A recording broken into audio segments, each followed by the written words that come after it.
हाथरस हादसे में पहला एक्शन, 2 महिलाओं के साथ 6 गिरफ्तार। भोले बाबा का वीडियो वायरल, खुल गई सीसीटीवी से सारी पोल। नमस्कार, कैपिटल टीवी उत्तर प्रदेश में आपका स्वागत है और मैं आपके साथ प्रिया बिस्ट। हाथरस कांड जो इस समय हर जगह छाया हुआ है, जिस पर राजनीति भी जमकर हो रही है। इस हादसे में अब तक 121 लोगों की जानें जा चुकी हैं। कई लोग अस्पताल में मौत से जंग लड़ रहे हैं। जान गंवाने वालों में 2 पुरुष, 112 महिलाएं, 6 बच्चे और 1 बच्ची है। पुलिस जांच एजेंसियां लगातार जांच कर रही हैं, तो वहीं जांच में कई सारे खुलासे हो रहे हैं, कई सारी गिरफ्तारियां हो रही हैं। इसी के साथ भोले बाबा का एक वीडियो सामने आया है जो कई सारे राजों से पर्दा हटा रहा है। अब बाबा के काले साम्राज्य पर बाबा का बुलडोजर चल सकता है और बाबा की लोकेशन का भी पता चल सकता है। तो क्या कुछ है हाथरस कांड में अपडेट, चलिए आपको बताते हैं।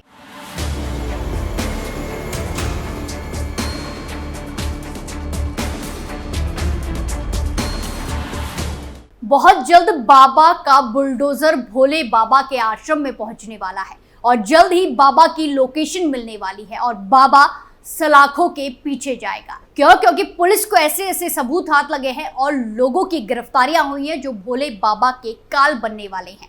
उत्तर प्रदेश ही नहीं, देश और दुनिया को झंझोर देने वाले हाथरस कांड में यूपी पुलिस ने बड़ी कार्रवाई करते हुए जांच के बाद 6 आरोपियों को गिरफ्तार कर लिया है। वही मामले में मुख्य आरोपी की तलाश अभी भी जारी है। मुख्य आरोपी सेवादार देव प्रकाश है, जिसे खोजने के लिए पुलिस ने 1 लाख रुपए का इनाम रखा है। कहा जा रहा है कि पुलिस जल्द ही उसके विरुद्ध गैर जमानती वारंट जारी करवा सकती है। गिरफ्तार आरोपियों में पहला नाम राम लड़ेते का है। 50 साल का राम मैनपुरी का रहने वाला है। उसके पिता का नाम रहबारी सिंह यादव है। दूसरा आरोपी उपेंद्र सिंह यादव है, जो कि फिरोजाबाद का रहने वाला है। इसके पिता का नाम पुत्र रामेश्वर सिंह है। उपेंद्र की उम्र 62 साल है। तीसरा आरोपी 61 साल का मेघ सिंह हाथरस का रहने वाला है। इसके पिता का नाम हुकुम सिंह है। गिरफ्तार आरोपियों में चौथा हाथरस का रहने वाला मुकेश कुमार है। इसकी उम्र 38 साल है। इसके पिता का नाम मोहर सिंह है। 5वीं आरोपी मंजू यादव है। इनकी उम्र 30 साल है और ये हाथरस की ही रहने वाली है। इसके पिता का नाम सुशील कुमार है। छठी और आखिरी आरोपी का नाम मंजू देवी है। ये भी हाथरस की रहने वाली है और इनके पिता का नाम किशन कुमार यादव और उम्र 40 साल है। आईजी शलभ माथुर ने प्रेस कॉन्फ्रेंस करके इस मामले में मीडिया को हालिया कार्रवाई से अवगत कराया। उन्होंने कहा कि आरोपियों को पूछताछ के बाद अरेस्ट कर लिया गया है। ये लोग आयोजन समिति के सदस्य थे, लेकिन घटना के बाद मौके से फरार हो गए थे, भाग गए थे। गिरफ्तार आरोपियों में 3 महिलाएं भी शामिल हैं। वहीं अलीगढ़ के आईजी शलभ माथुर के मुताबिक आरोपियों के खिलाफ आईपीसी की धारा 105, 110, 126(2), 223 और 238 के तहत एफआईआर दर्ज की गई है। ये लोग आयोजन समिति के मेंबर हैं। बाबा के लिए चंदा इकट्ठा करना और भीड़ जमा करना इनका काम है। ये कार्यक्रम में सभी तरह की व्यवस्था करते हैं। वहीं पुलिस को जांच में पता चला है कि ये लोग खुद ही भीड़ को नियंत्रित करने का काम करते थे, प्रशासन से मदद नहीं लेते थे। घटना वाले दिन भी यही हुआ, मगर भगदड़ में जब हालात अनियंत्रित हुए तो ये मौका देखकर भाग गए और लोगों को वीडियो बनाने से रोकने लगे। वहीं इसी बीच भोले बाबा की पोल खोलता हुआ एक वीडियो सामने आया है, जहां सत्संग कराने बाबा सूरजपाल के वकील ने बुधवार को दावा किया था कि भगदड़ मचने से पहले ही बाबा भोले सत्संग स्थल छोड़कर जा चुके थे। लेकिन अब 47 सेकंड के एक वीडियो क्लिप ने बाबा के झूठ से पर्दा हटा दिया है। वीडियो क्लिप में देखा जा सकता है कि बाबा अपने सुरक्षा बलों के भारी भरकम काफिले के साथ तेजी से फरार हो रहा है। बाबा सफेद रंग की कार में बैठा है और उसके पीछे आगे पीछे बाइक पर सवार ब्लैक कमांडो उसे स्कॉट कर रहे हैं। सीसीटीवी फुटेज की टाइमिंग के मुताबिक बाबा का काफिला हादसे के बाद मैनपुरी की ओर रवाना होता दिखाई दे रहा है। पेट्रोल पंप पर लगे सीसीटीवी कैमरे में बाबा का काफिला रिकॉर्ड हुआ है।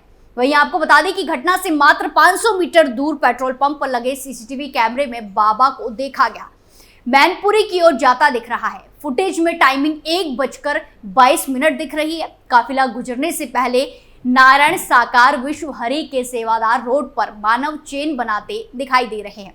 कुछ देर में बाबा का काफिला आता है। पहले काले ड्रेस में बाबा के कमांडो बुलेट से उसे एस्कॉर्ट कर रहे थे। इनकी संख्या 1 दर्जन से अधिक थी। उनके पीछे सफेद रंग की MG हेक्टर कार में बैठा भोला बाबा जाता हुआ दिखाई दे रहा है। काफिला गुजरने के बाद भक्तों की भीड़ पीछे पीछे नजर आ रही है। यानी साफ है कि बाबा अपने लाखों मरते फॉलोअर्स को छोड़कर भाग निकला, फरार हो गया। खंगाले कॉल डिटेल, मिला नया सुराग। वहीं हादसे के बाद जांच में जुटी पुलिस ने कॉल डिटेल खंगाली, जिसके बाद पता चला कि बाबा को 2:48 पर आयोजक देव प्रकाश मधुकर का फोन आया, जिसमें साफ हो गया है कि उनको इस हादसे की जानकारी दी गई। इस कॉल के दौरान दोनों के बीच 2 मिनट 17 सेकंड की बातचीत हुई थी। वहीं जानकारी में सामने आया है कि भोले बाबा 1:40 पर घटनास्थल से निकल गया था। इसके बाद बाबा के फोन लोकेशन 3 बजे से 4:35 तक वैनपुरी के आश्रम में मिली। इस दौरान 3 नंबरों पर बाबा की बातचीत हुई। पहला नंबर महेश चंद्र नाम के शख्स का था, जिसे 3 मिनट बात हुई। दूसरा नंबर किसी संजू यादव का था, जिसे केवल 40 सेकंड बात हुई। तीसरा नंबर किसी रंजना का था, जिसे बाबा की बात करीब 11 मिनट 33 सेकंड हुई। यहाँ पर गौर करने वाली बात यह है कि रंजना आयोजक देव प्रकाश की पत्नी है, जिसके फोन से शायद देव प्रकाश ने बाबा से बातचीत की थी। इसके अलावा अन्य 2 नंबर भी आयोजक समिति के ही हैं, जिन्हें भोले बाबा का खास बताया जाता है। जांच में सामने आया है कि शाम 4:35 के बाद भोले बाबा का फोन ऑफ हो गया था, स्विच ऑफ हो गया था और फिर अभी तक ऑन नहीं हुआ है और हादसे के बाद ही भोले बाबा फरार है। यूपी पुलिस चप्पे चप्पे में उसकी तलाश कर रही है। हालांकि पुलिस के हाथ अभी तक खाली हैं। आखिर भोले बाबा कहां छिपा है, ये अब तक का सबसे बड़ा सवाल है। हालांकि घटना के 24 घंटे बाद भोले बाबा का पहला बयान सामने आया, जिसमें उसने कहा कि हादसा होने से पहले ही वो मौके से निकल चुका था। साथ ही उसने मृतकों के परिजनों के प्रति अपनी संवेदनाएं भी व्यक्त की हैं। भोले बाबा ने मामले में वकील AP सिंह को नियुक्त किया है। वहीं आपको बता दें कि पहली बार नहीं है जब सूरज पाल उर्फ नारायण साकार हरि उर्फ भोले बाबा का नाम विवादों से जुड़ा है। इससे पहले बाबा को आगरा में साल 2000 में गिरफ्तार किया गया था। दिसंबर 2000 में मामले में FIR लग चुकी है। सूरजपाल के साथ 7 लोगों को पुलिस ने अरेस्ट किया था, लेकिन सबूतों के अभाव में कोर्ट से सबको बरी कर दिया गया। दरअसल भोले बाबा की कोई संतान नहीं है। एक बच्ची बाबा ने गोद ली थी, जिसको कैंसर था। एक दिन अचानक बेहोश होने के बाद सुबह भोले बाबा के अनुयायियों ने कहा कि भोले बाबा उसको ठीक करेंगे। अचानक कुछ देर बाद वो होश में आ गए और कुछ देर बाद उसकी मौत हो गई थी। शव को मल्ल का चबूतरा शमशान घाट ले जाया गया, लेकिन उनके अनुयायी इस बात पर अड़ गए कि भोले बाबा आएंगे और बच्ची को जिंदा करेंगे। 4 थानों का फोर्स मौके पर पहुंच गया था और अनुयायियों को लाठीचार्ज के बाद साकार हरि उर्फ भोले बाबा को गिरफ्तार कर लिया गया।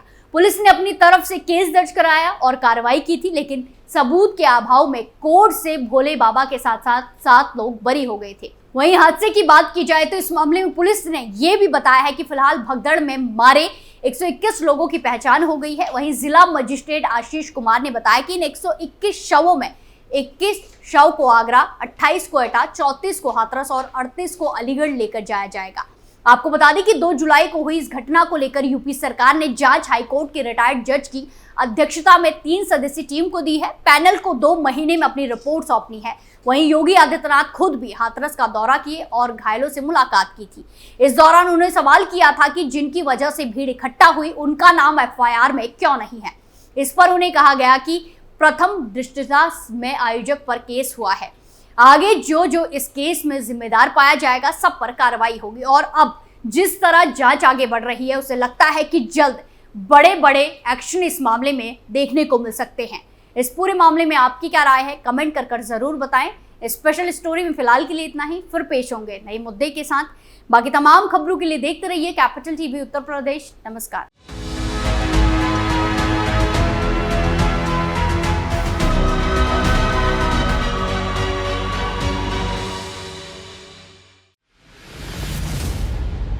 मैं राजनीति करता नहीं, पर राजनीति को बहुत गहरे तक समझता हूं। मैं लोगों के बीच रहता हूं, लोगों के मन को अच्छे से जानता हूं।